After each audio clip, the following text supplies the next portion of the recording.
Hello friends, welcome back to my channel. কেমন আছো সকলে? আশা করি তোমরা সকলে খুব ভালো আছো। আমি কাকলি চলে এলাম আর একটা নতুন রেসিপিকে সাথে করে নিয়ে। আজকের আমার রেসিপি হচ্ছে চালের পকোড়া। তো বন্ধুরা, ভিডিওটা কোনো রকম স্কিপ না করে পুরো ভিডিওটা দেখবার জন্য তোমাদেরকে অনুরোধ জানানো হচ্ছে। আর ভালো লেগে থাকলে অবশ্যই কিন্তু লাইক কমেন্ট শেয়ার করে দেবে। তাহলে চলো রেসিপিটা শুরু করি। আজকের এই রেসিপির জন্য আমি নিয়ে নিয়েছি দুটো আলু, যেটাকে আমি সেদ্ধ করে নিয়েছি, আর নিয়ে নিয়েছি ভাতের চাল। এখানে 2 কাপ চাল আছে, যেটাকে আমি 3-4 ঘন্টা আগে ভিজিয়ে রেখেছিলাম। এখন এই দুটোকে পেস্ট বানিয়ে নেব। তো প্রথমে চালটাকে পেস্ট করব, সেই জন্য চালটাকে মিক্সিং জারে ভরে দিলাম, আর একটু একটু করে জল নিয়ে পরে এটা একটা পেস্ট বানিয়ে নেব। তো দেখো, চালের পেস্টটা আমার হয়ে গেছে, একটা পাত্রে ঢেলে নিলাম। এবারে আলুটারও একটা পেস্ট বানিয়ে নেব, সেই জন্য আলুটাকে টুকরো টুকরো করে নিয়ে পরে মিক্সিং জারে ভরে দিলাম। এটার একটা পেস্ট বানিয়ে নেব। আলুর পেস্টটাও বানিয়ে নিলাম। এখন এই আলুর পেস্টটাকে চালের পেস্টটার মধ্যে দিয়ে দেবো।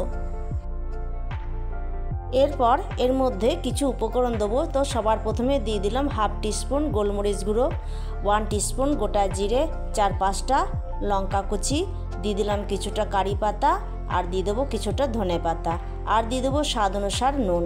এখন সমস্ত উপকরণগুলোকে পেস্টের সাথে ভালো করে মিশিয়ে একটা মোটা ব্যাটার তৈরি করে নেব। আর ব্যাটারটাকে বেশ কিছুক্ষণ সময় ধরে ভালো করে ফেটিয়ে নিতে হবে। ব্যাটারটাকে ভালো করে ফেটিয়ে নেওয়ার পর এবারে পকোড়িগুলোকে ভাজতে হবে। তো তার জন্য কড়াইয়ে ভালো করে তেল গরম করে নিয়ে পরে একটা একটা করে পকোড়ি তেলের মধ্যে দিয়ে দিলাম। তারপর পকোড়িগুলোকে উল্টে পাল্টে ভালো করে ভেজে নিয়ে পরে তুলে নিলাম। আর এইভাবে সমস্ত পকোড়িগুলোকে আমি ভেজে নেব। তো দেখো, এখানে আমার এক ঝাঁক হয়ে গেল। আর এইভাবে সমস্ত পকোড়িগুলোকে ভেজে নিয়ে পরে আমি পুদিনা চাটনির সাথে পরিবেশনও করে দিলাম। অসাধারণ একটা রেসিপি বন্ধুরা, খেতেও কিন্তু হয়েছিল অসাধারণ। উপরটা একদম মুচমুচে আর ভেতরটা নরম। একবার হলো তোমরা বাড়িতে এই চালের পকোড়াটা বানিয়ে খেও, তারপর আমাকে লিখে জানাবে যে কেমন লাগলো।